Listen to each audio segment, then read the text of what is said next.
그래서 이제 우리가 출애굽기 20장에서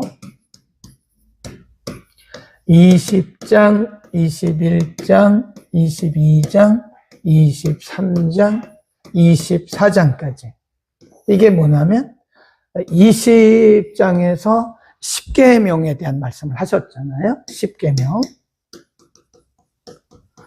그리고 21, 22, 23, 24, 그리고 25장 앞에 부분까지. 그걸 우리가 이제 A라고 해요. A. 앞부분 A. 25장 앞부분까지 10계명을 쭉 기본으로 해서 주석이라 그래요. 주석 또는 해설. 10계명을 해설해서 더 확장해서 설명한 것이 21장부터죠. 보면 주로 이제 하나님의 백성들의 삶의 원리, 이 기준, 그런 방향성이죠. 말하자면 하나님의 백성들은 어떤 삶의 기준을 가지고 원칙을 가지고 어떤 방향으로 나가야 되는가. 위로는 하나님과의 관계에서 어떻게 해야 되는가. 또 아래로는 사람들과의 관계죠. 네. 그래서 우리가 믿음이라고 하는 것은 균형을 잡아요. 균형. 굉장히 중요한 게 뭐냐면 신앙의 균형이거든요. 신앙의 균형, 이 밸런스가 맞지 않으면 신앙은 잘못하면 건강하지 못한 그런 신앙이 될 수 있다는 거죠. 그래서 위로는 하나님을 경외하고 또 10계명을 통해서 1, 2, 3, 4계명까지 조금 말씀하신 것처럼 그렇게 하나님을 경외하고 아래로는 이제 5계명을 비롯해서 이웃과 관련된 부모에게는 어떻게 할 것이냐, 또 이웃에게는 어떻게 할 것이냐. 그래서 위로는 하나님을 향한 우리의 삶, 그리고 아래로는 사람과의 관계. 그래서 이거를 대신관계라, 그리고 이거를 대인관계 그러잖아요. 그러니까 하나님과의 관계가 정상적이라면 사람과의 관계도 정상적이어야죠. 그러니까 우리가 어떤 사람들은 기도를 많이 하는데 사람과의 관계가 별로 안 좋아요. 사람들에게 손가락질 당하고 그건 건강한 신앙이 아니죠. 또 어떤 사람들은 윤리적, 도덕적으로 굉장히 사람들에게 칭찬을 듣는데 기도를 안 해요. 하나님과의 관계가 굉장히 이게 연약하다. 그러면 건강한 신앙이 아니라는 거죠. 네. 그래서 내일 우리가 오전 예배 설교에서도 말씀드릴 건데 이 시대를 살아가는 우리들은요, 건강한 신앙을 가져야 합니다. 그게 뭐냐면 균형을 이룬다. 하나님과의 관계, 사람과의 관계. 이렇게 말씀하고 이제 25장에 오면 25장부터 이제 성막에 대한 말씀인데 이것이 40장까지 이어가요. 40장에. 그러면 성막을 만드는 준비를 해야 되는데, 준비. 지금 이스라엘 백성들이 머물고 있는 곳이 어디냐면 시내산이잖아요. 시내산에서 하나님께서 지금 이렇게 쭉 보면은 여러 가지 그 재료들이 나오거든요. 네. 그 재료들을 다 어디서 구하냐 이거죠. 저는 말씀드렸잖아요. 잠깐 그거부터 먼저 하고. 이스라엘 백성들이 이제 애굽에서 나오죠. 홍해를 건너죠. 쭉 와서 신광야를 지나서 여기 머물고 있다고요. 근데 성막은 어디서 만들었느냐? 여기서 만들었어요. 성막을 여기서 만들어서 이제 계속 38년 동안 가고 그리고 가나안까지 같이 들어가는 거예요. 그 성막을 만들어야 되는데 그 재료들을 보면 엄청나게 금, 은, 보석 이런 거거든요. 근데 그런 걸 어디서 났냐 생각해 보시라고요. 지금 200만 명의 이스라엘 백성들이 하루하루 살아가는 것도 어렵고 지금 먹고 사는 것도 힘든데 어디서 그런 금은, 보석, 이런 쇠 이런 것들을 어디서 만드냐고요. 근데 사실은 우리가 이스라엘 백성들이 애굽에서 나올 때 하나님이 뭐라고 말씀하셨냐면 모세를 통해서 애굽에서 나올 때 그냥 나오지 마라.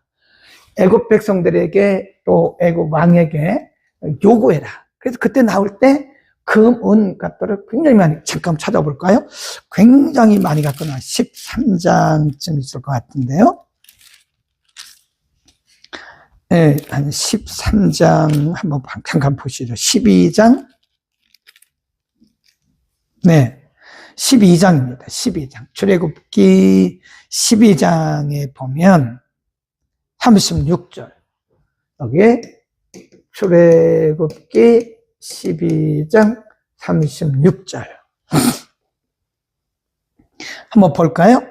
출애굽기 12장 36절. 여호와께서 애굽 사람으로 백성에게 은혜를 입히게 하사 그들의 구하는 대로 주게 하심으로 그들이 애굽 사람의 물품을 취하였더라.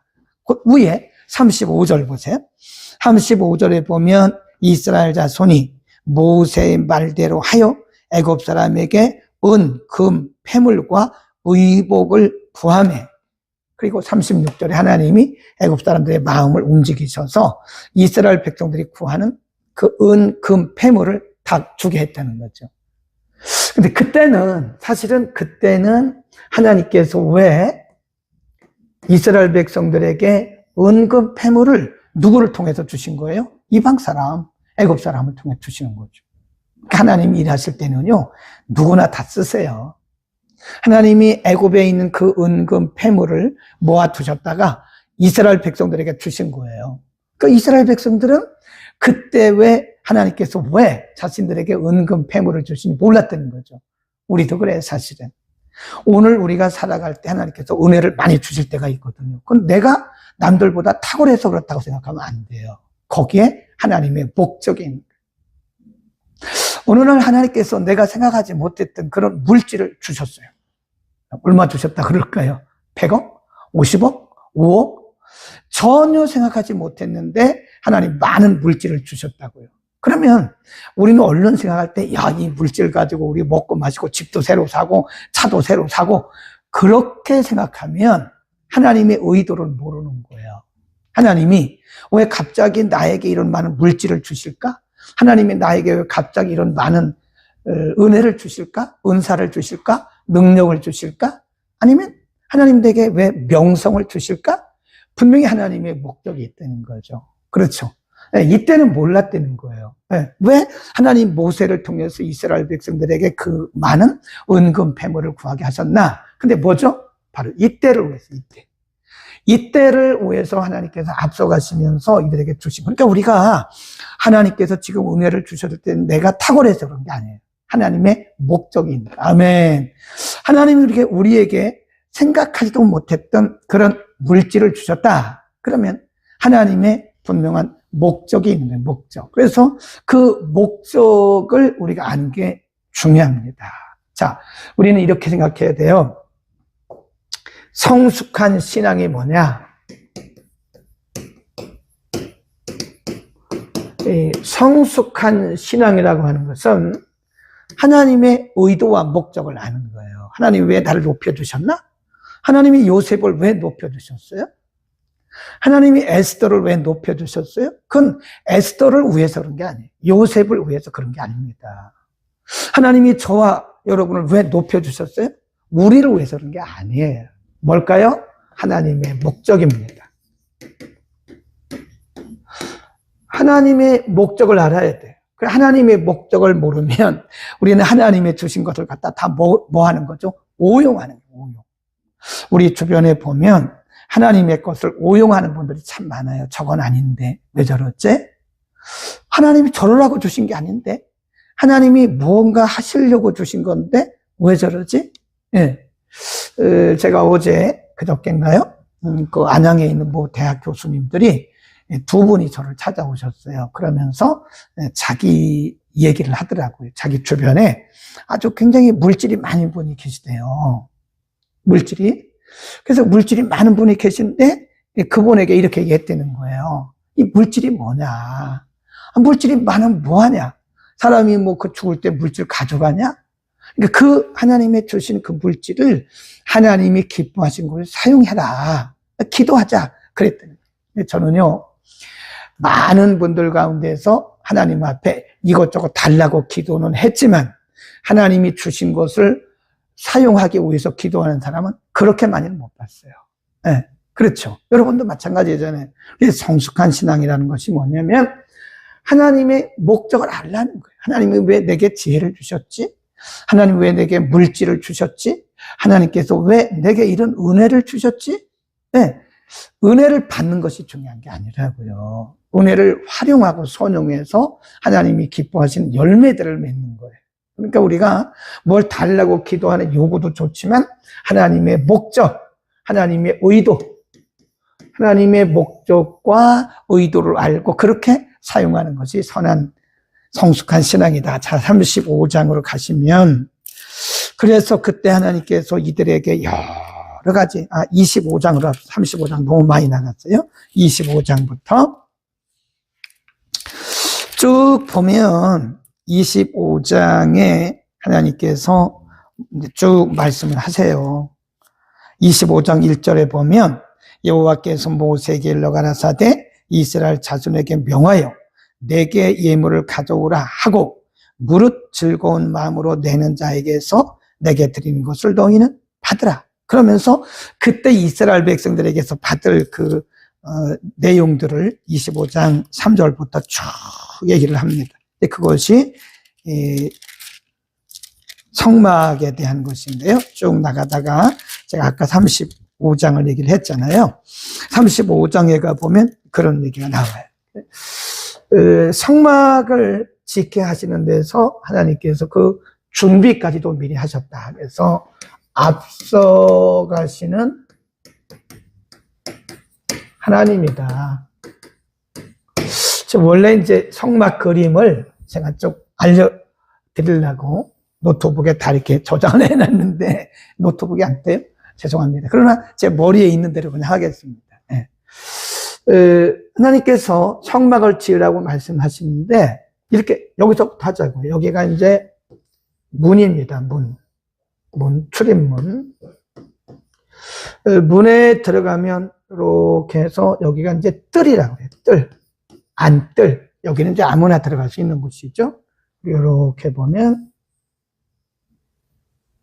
이제 그림을 좀 잘못 그렸는데 이 정도면 잘 그린 거죠. 물두멍이라는 게 있어요. 그 다음에 조금 더 들어가면 이렇게 된 이 번제단이 번제단. 그 여기에 이제 이렇게 6대4의 길이요. 이렇게 여기 6,4입니다. 여기를 지, 성, 소. 여기를 성소.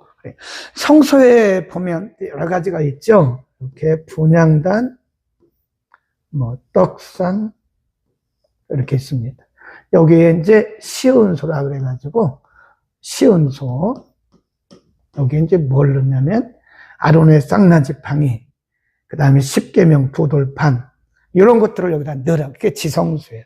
이제 전체적으로 이렇게 생겼어요. 그러니까 여기가 이제 쭉 돼가지고 46개 정도의 1m 한 50 정도, 1m 50에서 1m 20에서 40 정도의 이런 기둥이 쫙 있고 이 기둥에다가 이렇게 막을 쳐요. 그러니까 밖에서는 안 보여요. 안 보입니다. 제가 이렇게 평면도를 지금 그린 거거든요. 근데 이게 다 뭐냐면 다 복음이에요, 복음. 그래서 우리가 성막을 제대로 공부하면 복음을 발견할 수 있어요. 굉장히 신비합니다. 우리가 성막만 제대로 공부하면요, 예수 그리스도의 복음을 정확하게 알 수 있어요. 어디서부터 시작하냐면 문부터 시작합니다. 문.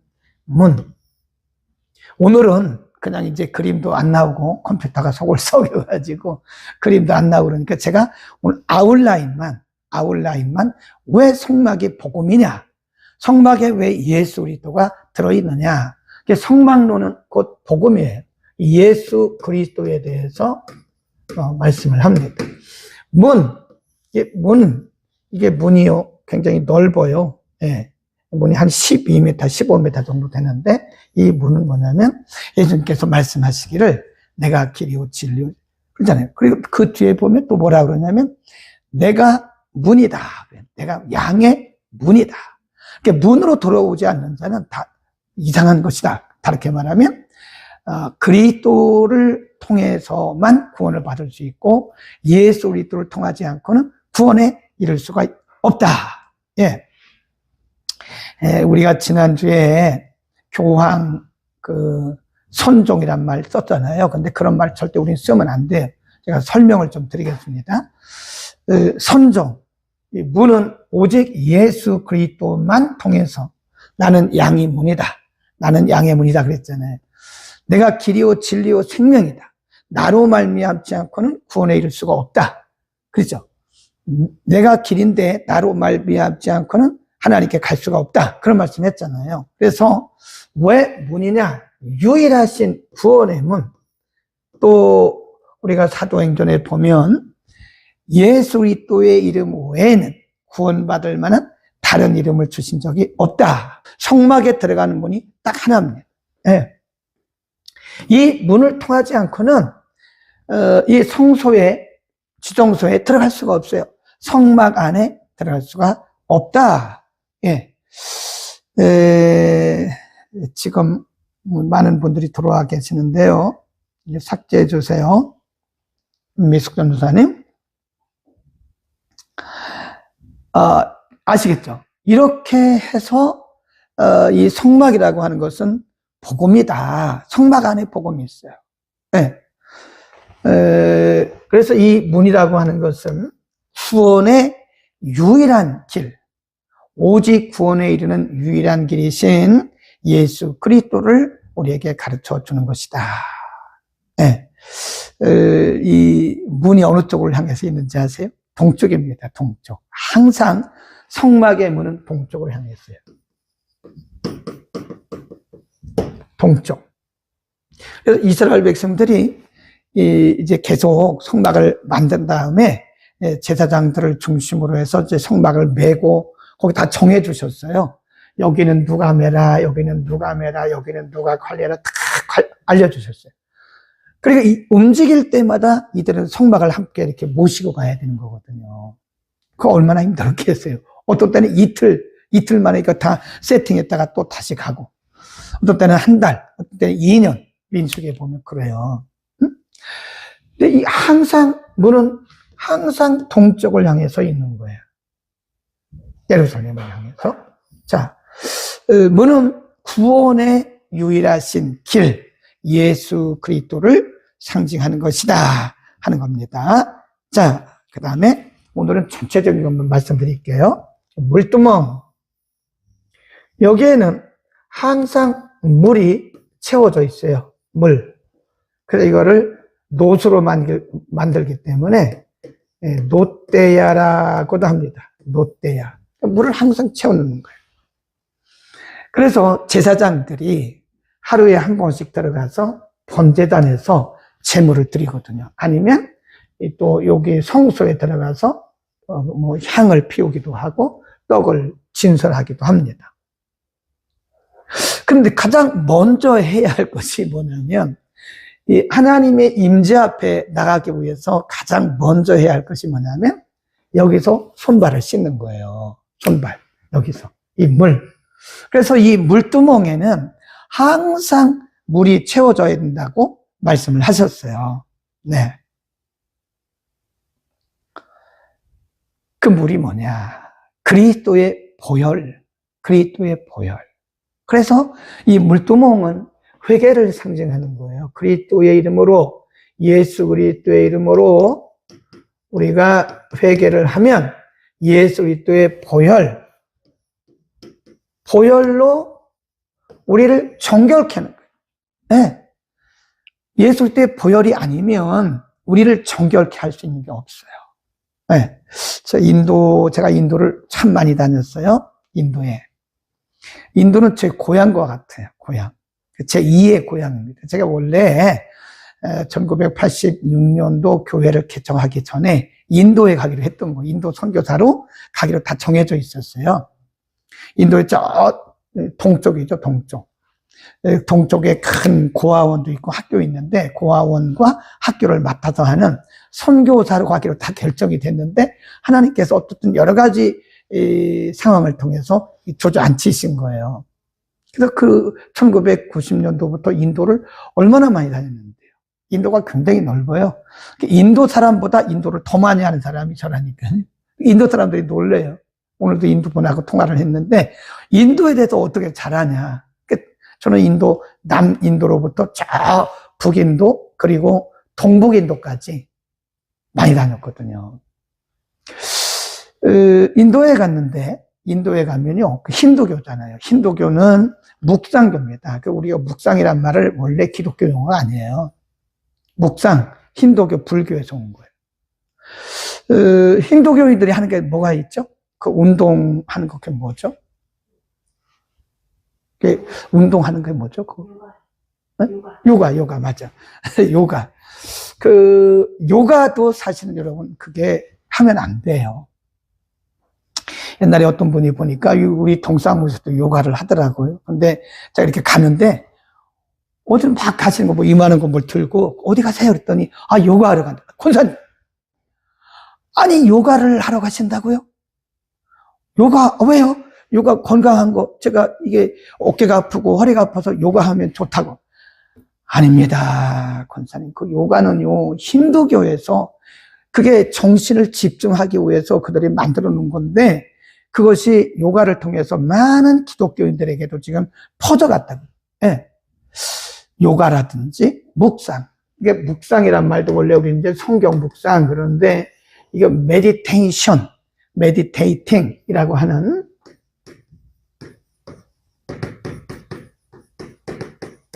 이게 원래 불교에서 나온 그리고 힌두교에서 쓰는 거예요. 이렇게 하고 뭔가를 깊이 묵상하면 인간은 영적인 존재이기 때문에요. 우리 기독교만 그런 게 아니에요. 예? 기독교만 그런 게 아닙니다. 불교도 그렇고 힌두교는 더해요. 사람들이 붕 떠요 이렇게. 부상한 진짜 봤어요 인도에서. 사람들이 막 묵상을 하고 뭔가를 막 주문을 외워 막 그럽니다. 사람이 어떤 영적인 세계에 들어가는 거예요. 물론 이게 귀신의 역사죠. 귀신의 역사예요. 영적인 세계에 붕 들어가지고 붕 뜨게 됩니다. 그러니까 여러분 우리가 이 불교나 그리고 힌두교는 신비주의예요. 신비주의. 기독교를 병들게 하는 게 신비주의입니다. 가장 신비주의의 깊은 경지에 도달하는 게 힌두교예요. 이 사람들은 뭐 앉아가지고 뭐 별거 다 합니다. 예. 예, 그 인도에 가보면요, 별게 돼. 네팔 가보니까 네팔은 더 심해요, 또. 얼마나 많은 신비적인 일들이 일어나는지 몰라요. 그러니까 우리가 기독교 안에서 뭐 방언을 뭐 이상하게 하고 이게 다 성령의 역사가 아니에요. 예. 방언을 한다고 그게 다 성령의 방언이 아닙니다. 불교인들도 해요. 와바바바 이런 거 한다니까요. 힌두교인들은 더해 우리보다 더 신비로운 세계에 들어가요. 그러니까 어떤 신비적인 현상이 나타났다고 해서 그게 기독교다, 성령의 역사다, 성경이다 그렇게 믿고 있는 거는 정말 잘못하면 우리가 성경을 이탈할 가능성이 크다. 그래서 제가 무슨 얘기를 들으려고 했냐면 인도에 가니까요 이 사람들이 해탈, 불교하고 아주 비슷해요. 해탈의 지경에 들어가는데 어떤 사람이요 머리를 길게 늘어뜨리고 이 사람은 20년 동안 한 번도 몸을 안 씻었어요. 몸에서 벌레가 있고 몸을 이렇게 보니까 이가 다니고 뭐 이에는 노래가지고 막 그러고 있고 이 몸에는 기어다니는 벌레 있잖아요. 그런 거 있고. 그냥 물어봤어요. 한국 선교사한테 통역을 좀 하라고. 저는 이제 네팔 말을 못하니까 네팔 말로 물어봐 달라. 네팔어로 물어보더라고요. 당신은 이게 왜 이러는 거죠? 이게 지금 깊은 해탈의 경지에 들어간다는, 그게 깊은 영적인 세계에 들어간다는 거예요. 여러분, 그런다고 구원받는 거 아니에요. 그런다고 해서 우리가 죄사함 받는 거 아닙니다. 어? 우리가 무슨 뭐 우리의 물질을 가지고 누구를 도와준다, 그런 구원받는 거 아니에요. 윤리나 도덕이나 어떤 법을 가지고 우리가 구원받는 게 아닙니다. 예수 그리스도의 이름으로, 그리고 우리의 죄사함을 받는 것은 예수 그리스도의 보혈이에요. 보혈. 그래서 우리가 존귀한 주 보혈이 내 영을 새롭게 하시고 그런 있잖아요. 그래서 보혈이란 말은 보배로운 피란 뜻이에요. 그래서 여기 나오는 이 번제단의 물은 바로 예수 그리스도의 보혈을 상징하는 것이다. 그러니까 우리가 하나님 앞에 나아가기 위해서 늘 회개를 해야 돼요. 회개. 예수 이름으로 회개하고 죄사함을 받아야 됩니다. 성경에 우리가 사도행전과 그 이후의 사도들의 복음의 핵심을 보면 예수 믿고 회개하고 구원받는 거예요. 예수 믿고 회개하고 예수의 이름으로 정결함을 받으라는 거예요. 우리의 선함으로 우리의 죄가 용서되는 게 아닙니다. 우리가 무슨 윤리적 도덕적인 삶을 살았다고 우리 죄가 속지 마세요, 여러분. 속고 있다니까요. 아무리 착해도 예수 그리스도의 보혈을 통해서 우리의 죄 사함을 받지 않으면 안 되고, 또 반대로 우리가 아무리 악을 행했어도, 우리가 윤리적 도덕적으로 실수했어도 너무 죄책감에 빠지지 말라는 거예요.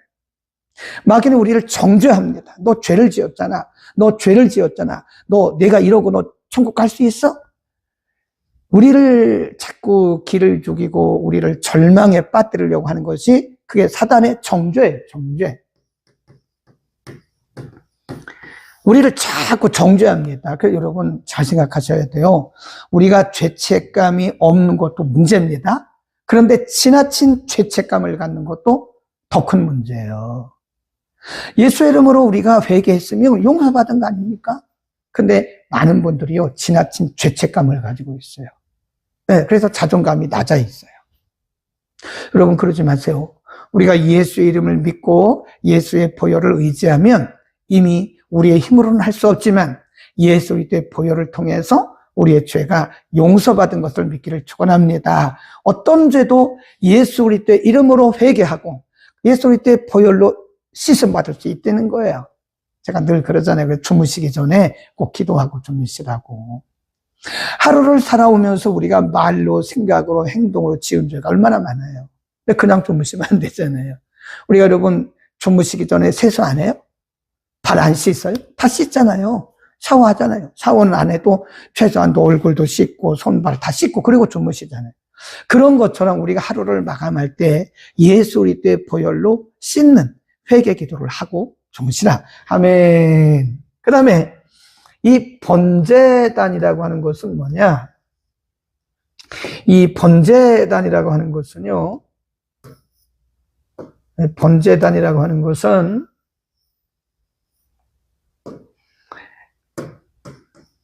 여기서 있네, 번제단. 그러니까 짐승을 잡아요. 짐승을 잡아가지고 여기다가 태우는 거예요. 화제. 우리가 보통 이제 제사를 화제란 말은 불로 태워드립니다. 불로 태워요. 짐승을 여기서 잡아요. 여기 잡아가지고 피를 이 제단 옆에다 뿌립니다. 피를 뿌리고, 그리고 각을 떠가지고 올려놓습니다. 그리고 밑에 보면 항상 번제단에 불이 타고 있어요. 그 위에다 놓으면 이제 그 제물이 타죠. 제물이 타죠. 짐승이 다 타는 거예요. 그게 화제라고 해요. 화제. 이걸 뭘 상징하느냐? 번제단은 예수 그리스도께서 인류를 위해서 자기를 드린 거예요. 예수님께서 화목 제물이라, 제물로 드리는 거예요. 예수 그리스도의 희생, 예수 그리스도께서 우리를 구원하시기 위해서 자기를 태워드리는 것을 의미하는 거예요. 화제를 드리는 것이다 하는 겁니다. 네, 화제. 이제 여기에 들어가면 이거를 이제 성소라고 그러고, 여기 성소와 휘장을 가르는, 가운데를 가르는 휘장이 있어요. 휘장. 그래서 여기는 지성소는 하루에 한 번씩 들어가지만 미안합니다. 성소는 하루에 한 번씩 들어가지만 지성소는 1년에 한 번씩. 누가 들어가냐? 대제사장만 들어갈 수 있는 것이다. 대제사장. 여기는 제사장. 그래서 이 속죄소라고도 말을 해요. 여기를 속죄소. 그래서 들어가서 백성들의 죄를 속하는 그런 제사, 대속제사, 속죄제를 여기서 드리는 것이고, 이 제사장들은 여기만 들어갈 수 있는 일반 제사장. 그래서 하루에 한 번씩 번제도 드리고, 여기 들어가서 촛불도 켜고, 떡상도 진열하고 그러는 거죠. 예. 자, 이제 이렇게 쭉 말씀을 드렸고요. 이제 여기 딱 들어가면 분향단이 있어요. 분향단. 이제 떡상이 12줄로 이렇게 떡상이 이제 다음에 우리가 이제 이거를 한 부분 한 부분 다 할 거예요. 지금 오늘은 제가 첫날이고 이 컴퓨터가 고장이 나가지고 멈춰 있어요. 지금 컴퓨터가 고장이 나가지고 그림을 보여드리면서 해야 되는데 그냥 이렇게 평면도를 그려서 설명을 드렸습니다. 다음 시간부터는요, 이거 하나하나를 다 공부할 거예요. 굉장히 여러분의 신앙생활